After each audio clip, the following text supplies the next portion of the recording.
Magandang buhay! Today's recipe, isang napakasarap na pulutan at pwede na rin gawing ulam. Napakadaling gawin. Gagawa tayo ng tokwat baboy.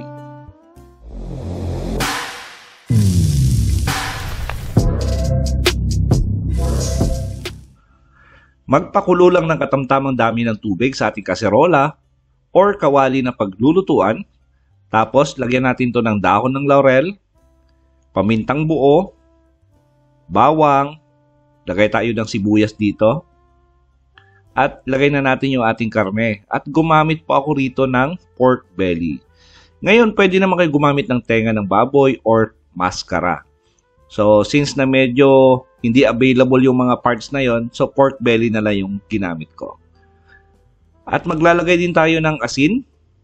At gagawin natin dito ay tatakpan natin at pakukulaan natin ng mga isang oras or hanggang sa lumambot. And by the way, para sa kumpletong ingredients list, sinulat ko po sa description box.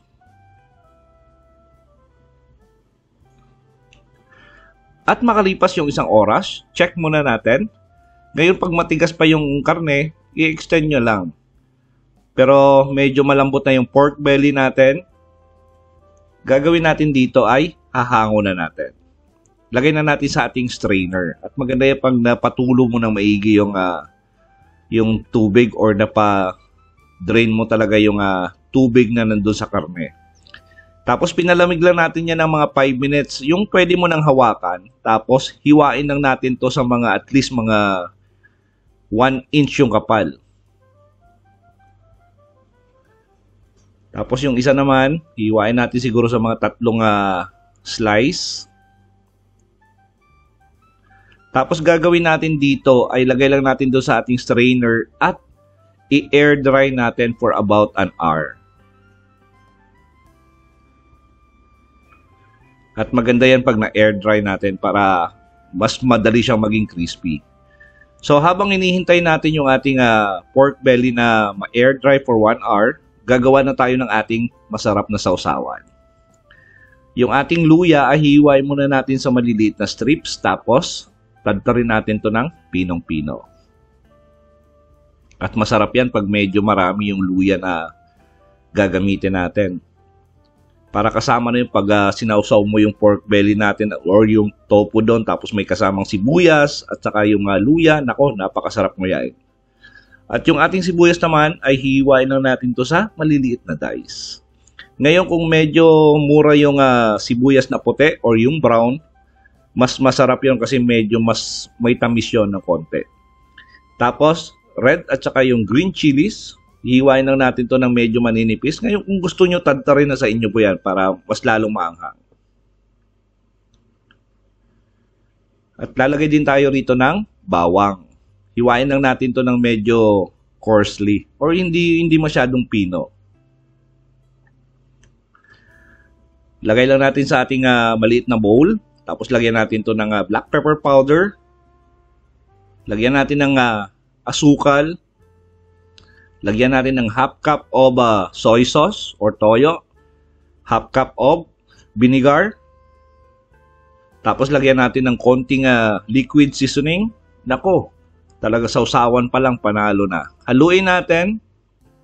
At maganda niyan pag itabi nyo muna mga at least 30 minutes para talaga magkaroon ng yung lasa ng ating aromatics mapunta doon sa ating soy sauce at suka. Yung ating tofu, ito yung normal na nabibili lang sa supermarket. Gagawin natin dito ay hiwain lang natin to sa maliliit na cubes. Ngayon depende po yan sa inyo kung gaano kalaki. Pero ako hiwain natin to ng cubes na parang bite size. Yung tama lang na isang subo.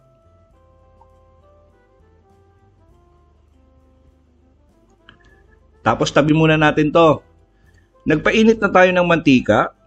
Tapos gagawin natin dito ay ipiprito na natin yung ating pork belly. Pinainit natin yung ating mantika. Tapos lagay na natin yung ating pork belly. Tapos isang mabilis, takpan ka agad. Kasi medyo napakadelikado yan pag pinirito.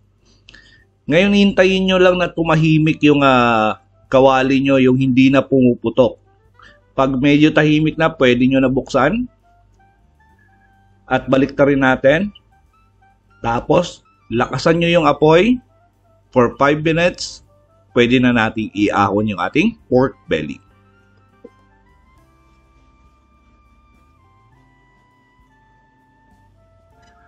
After 5 minutes, crispy na yung ating pork belly.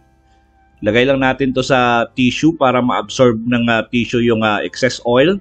Tapos yung natira nating pork belly, ganun din yung gagawin natin. Lagay natin sa mantika at takpan ka agad. Tapos pag medyo tahimik na, buksan nyo, baliktarin nyo, tapos lakasan yung apoy for another 5 minutes. Then pwede na ihango yung ating pork belly.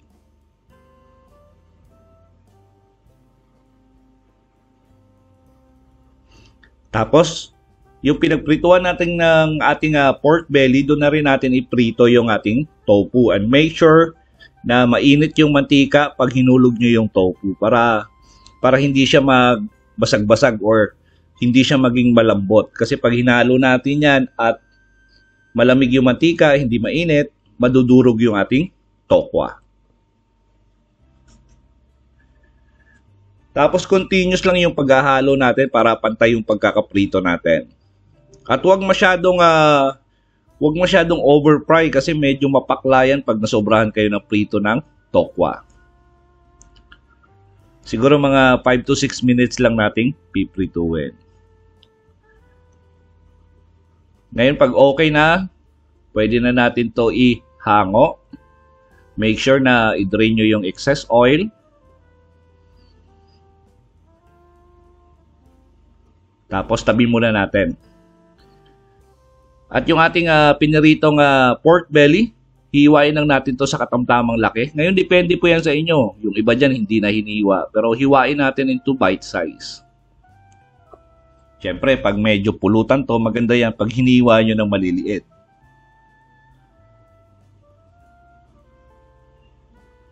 At yung pinakamasarap na part dyan, yung medyo may balat tapos may taba. Sausaw mo doon sa ginawa nating sausawan. Tapos may kasamang sili, sibuyas at saka luya. Nako, napakasarap. At nilipat lang natin sa serving plate natin. Nilagay natin yung ating sausawan sa gitna. Na-imagine nyo na ba yung sarap ng ating tokwat baboy? Nako, try nyo sa bahay at siguradong magugustuhan nyo. Try natin. Tapos sandok tayo ng konting sili at sibuyas. Napakasarap. Sa lahat po na nagkagusto ng ating recipe for today, please like and share the video. Tapos kung bago po sa ating kusina, please don't forget to subscribe at pindutin yung notification bell para updated kayo sa mga susunod pa nating masasarap na recipe. At huwag nyo na rin kalimutan na i-follow yung ating kusina sa Facebook. Salamat sa panunood at ito ang Kusina ni Dan Levy.